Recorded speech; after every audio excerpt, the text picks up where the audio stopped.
प्राथमिक स्वास्थ्य केंद्र मानधाता में लगी मरीजों की भीड़। वैसे तो आमतौर पर प्राथमिक स्वास्थ्य केंद्र मानधाता में 300 से 400 तक मरीज डेली देखे जाते हैं, लेकिन इस वक्त संचारी रोग से पीड़ित मरीजों की भीड़ अस्पताल में लगातार बनी रहती है। मानधाता प्राथमिक स्वास्थ्य केंद्र की स्वास्थ्य सुविधाएं भी बढ़ा दी गई हैं। इस स्वास्थ्य केंद्र में ब्लड जांच के साथ साथ सरकार द्वारा दवाओं की भी सुविधा बढ़ाई गई है, जिससे जनता का विश्वास प्राथमिक स्वास्थ्य केंद्र मानधाता के प्रति बढ़ा है और क्षेत्र के लोग मानधाता प्राथमिक स्वास्थ्य केंद्र के द्वारा दी जा रही स्वास्थ्य सुविधाओं का लाभ उठा रहे हैं। इस वक्त हम मौजूद हैं मानधाता सामुदायिक स्वास्थ्य केंद्र में, जहां पर ये देखिए संचारी रोग नियंत्रण के लिए यहाँ पर जन जागरूकता के लिए पोस्टर लगाए गए हैं, जहाँ पर संक्रमण को रोकने के उपाय बताए गए हैं।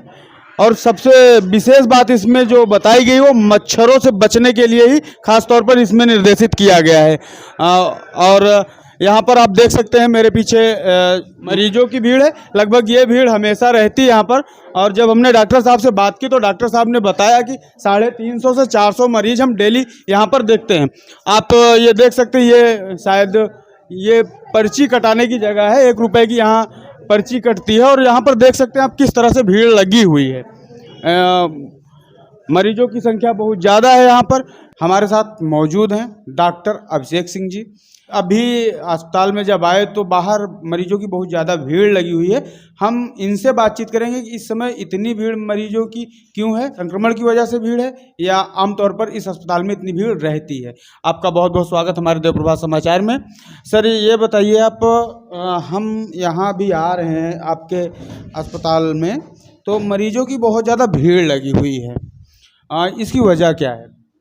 अमूमन ये पिछले 5-6 महीने से भीड़ है यहाँ पे अस्पताल में, और डेली यहाँ पे 300, 350, कभी कभी 400 मरीज भी आ रहे हैं। अब इसमें एक चीज़ और हो सकता है कि जब से दवा की उपलब्धता बढ़ी है, जांच की सुविधा भी बढ़ी है। पहले सीबीसी नहीं होता था, सरकार ने सीबीसी की सुविधा करा दिया, एलएफटी भी जांच शुरू करा दिया। बाकी डेंगू की जांच भी यहाँ पे होती है, मलेरिया की जांच होती है। बाकी XYZ जैसे एनसी की जितनी जाती होती है, HIV होता है, हीमोग्लोबिन, मलेरिया, ये सब जांचें जब से होने लगी तब से लोगों में विश्वास बढ़ा है। और होता था कि पहले झोला छाप के शिकार हो जाते थे, अब ठीक भी नहीं होता था। तो मरीजों में जब से जागरूकता आई है तब से वो अस्पताल में आ रहे हैं, भीड़ बढ़ रही है। तो अब भी जैसे वायरल फीवर का सीजन एक चल रहा है, खांसी पलटी लेकर वायरल फीवर चल रहा है, तो उसके भी मरीज यहाँ पर आ रहे हैं। हाँ, अभी बरसात का मौसम चल रहा है, एंडिंग की ओर है। और अमूमन ये देखा गया है कि जब भी बरसात हर साल होता है तो उसमें वायरल फीवर के केसेस बढ़ते हैं। उसमें कोई कोई मरीज़ मलेरिया भी हो सकता है, कोई कभी कभी रैंडमली डेंगू का भी हो सकता है। ठीक है, उसकी भी व्यवस्था हम लोग यहाँ पे कराए हुए हैं। लेकिन अभी जो मरीज़ आ रहे हैं उसमें ज़्यादातर पेशेंट बुखार के हैं, वायरल फीवर के हैं, और उनकी सब हम लोग प्लेटलेट की जांच कराते हैं, कहीं ऐसा तो नहीं है डेंगू हो गया है। प्लेटलेट अगर किसी कंडीशन में उनका कम आ रहा है तो हम लोग उसका NS1 की जांच यहाँ पे उपलब्ध है हमारे अस्पताल में। NS1 कराते हैं, अगर निगेटिव है तो हम लोग दवा चलाते हैं। पॉजिटिव है, अगर प्लेटलेट संतोषजनक स्थिति में, तब भी हम लोग यहाँ पे उसको ट्रीटमेंट करते हैं, जिससे उसे बहुत ज़्यादा भाग दौड़ ना करना पड़े। हाँ, इन द केस अगर उसका प्लेटलेट बहुत लो हो गया, 20,000 या 25,000 से नीचे हो गया है और उसका कंडीशन भी ठीक नहीं है, उस स्थिति में हम लोग जिला अस्पताल से कंसल्ट करते हैं और उनका ट्रीटमेंट के लिए फर्दर एडवाइस करते हैं। ये वायरल फीवर के सर लक्षण क्या हैं? वायरल फीवर में होता क्या है कि उसको तेज़ बुखार, जोड़ों में दर्द, सर्दी, जुखाम, गले, सोर थ्रोट, ये होता है।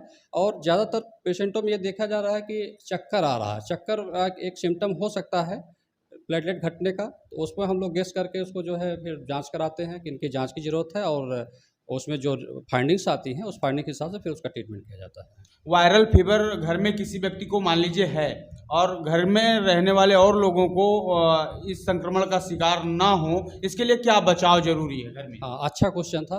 अभी सरकार की तरफ से 1 तारीख से लेकर 30 तारीख तक हम लोग का संचारी और दस्तक अभियान चल रहा है। उस अभियान के तहत हमारी आशाएं और ICDS डिपार्टमेंट की आंगनवाड़ी भी सहयोग मिल रहा है, जो घर घर जाके एक सर्वे कर रही है। सर्वे का उद्देश्य है कि कहीं जल जमाव तो नहीं हुआ है, मौसम कूलर वाला बंद हो रहा है, अब धीरे धीरे ठंडी की ओर हम लोग प्रवेश करने वाले हैं, तो कूलर अभी भी लगे हुए हैं, कहीं हौदा है, टायर पड़े हुए हैं, जल जमाव हो रहा है बरसात की वजह से, उसको वो जागरूक कर रही हैं, वहाँ उनको इंडिकेट कर रही हैं कि जहाँ जल जमाव है उसको जो है जल जमाव को निस्तारित करिए, जिससे मच्छर न पनपने पाए, कीटाणु न पनपने पाए, जिससे बुखार और उल्टी, दस्त, डायरिया ये सब बीमारियां ना होने पाए। वो हम लोग को डेली रिपोर्टिंग भी शाम को लेते हैं, कितने घरों का सर्वे हुआ है और क्या सहयोग मिला, कहाँ कुछ दिक्कत हुआ।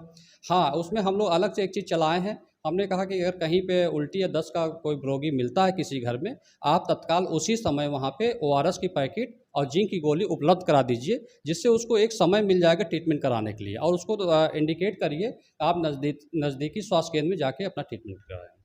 सर, जैसे ये वायरल फीवर का सीजन सितंबर अक्टूबर माह में हर वर्ष आता है, तो इसके लिए पहले से भी रोकथाम के लिए कुछ व्यवस्थाएं हो सकती हैं? इसमें सरकार हर साल व्यवस्था करती है और रूटीन में भी हम लोग का 3-3 महीना पे संचारी दस्तक अभियान चलता है। दवा की उपलब्धता भी बढ़ा दी जाती है, जांच की भी फैसिलिटीज़ बढ़ जाती हैं। और इसमें जैसे हमारे सुपरवाइज़र हैं, वो भी जाके फील्ड में फीडबैक लेते हैं, ख़ास तौर से बरसात के मौसम में, कि कहीं ऐसा ना हो कि कोई बीमार पड़ा हुआ है और उसको ट्रीटमेंट नहीं मिल पा रहा है। एम्बुलेंस की व्यवस्था है, 108 पे कॉल करके, जैसे उसके साधन नहीं है, कोई और समस्याएं हैं, तो वो 108 पे कॉल करके अस्पताल पे आ सकता है। मैं चाहता हूं कि मेरे चैनल के माध्यम से एक सुझाव आप जनता को दें, जिससे वो वायरल फीवर के संक्रमण से बच सके। हाँ, ये मैं कहना चाहूँगा, सभी से मेरा आग्रह भी है कि मच्छर का प्रकोप इस समय बहुत है। मच्छरदानी लगाएं, ऑयल जलाएं, जिससे मच्छर से बचा जा सके। मच्छर के काटने से ही डेंगू और मलेरिया होता है। अगर इनसे बचेंगे तो लगभग 25 से 30% बीमारियां वैसे ही कम हो जाएंगी। फाइलेरिया के भी प्रकोप होता है मच्छर के काटने से। फाइलेरिया में भी सिम्टम आते हैं कि इनको बुखार आ रहा, सूजन आ जा रहा है, तो उस कंडीशन में बचा जा सकता है। बहुत बहुत धन्यवाद आपका। अभी हमारी बात हो रही थी मानधाता सामुदायिक स्वास्थ्य केंद्र के मुख्य डॉक्टर साहब से, अभिषेक सिंह जी से, जिन्होंने वायरल फीवर से बचने के उपाय बताए।